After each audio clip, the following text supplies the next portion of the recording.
কিছুদিন আগে অর্থ আত্মসাতের এক মিথ্যা মামলায় গ্রেপ্তারি পরোয়ানা জারি করা হয়েছিল জনপ্রিয় অভিনেত্রী মেহজাবিন চৌধুরীর বিরুদ্ধে, যার সূত্র ধরে তাকে যেতে হয়েছিল আদালত অবধি।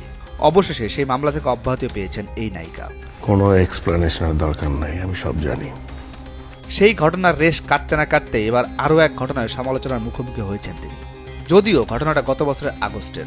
ব্যাংকক থেকে ঢাকায় ফেরার পথে হযরত শাহজালাল আন্তর্জাতিক বিমানবন্দরে 14 বোতল মদসহ আটক হয়েছিলেন জনপ্রিয় এই অভিনেত্রী। ঘটনার সময় তার সঙ্গে ছিলেন স্বামী নির্মাতা আদনান আল রাজীব এবং নির্মাতা শঙ্খ দাশগুপ্ত। অভিযোগ ওঠে তাদের লাগেজে 14 বোতল মদ পাওয়া গেছে। তবে মদ পাওয়া গেলেও রহস্যজনক কারণে বিমানবন্দর কর্তৃপক্ষ বিষয়টি প্রকাশ না করে ছেড়ে দেয়। তবে ঘটনার প্রায় 6 মাস পর প্রকাশ পাওয়ায় সমালোচনার মুখে পড়েছেন এই অভিনেত্রী। তোমার বুঝাস?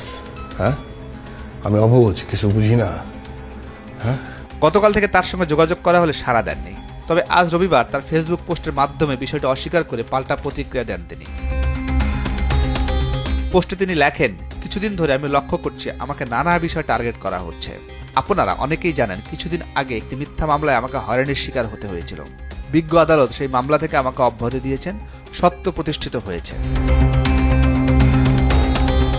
তিনি লেখেন, আমি যখন নতুন করে কাজে মনোনিবেশ করেছি ঠিক তখনই আবার আমার মানহানি করার চেষ্টা করা হচ্ছে। এ সময় প্রযুক্তির অপব্যবহার নিয়েও উদ্বেগ প্রকাশ করেন মেহজাবিন। তার মতে কৃত্রিম বুদ্ধিমত্তা বা এআই ব্যবহার করে তৈরি ভুয়া ছবি ও ভিডিও শিল্পীদের জন্য বিব্রতকর পরিস্থিতি তৈরি করছে।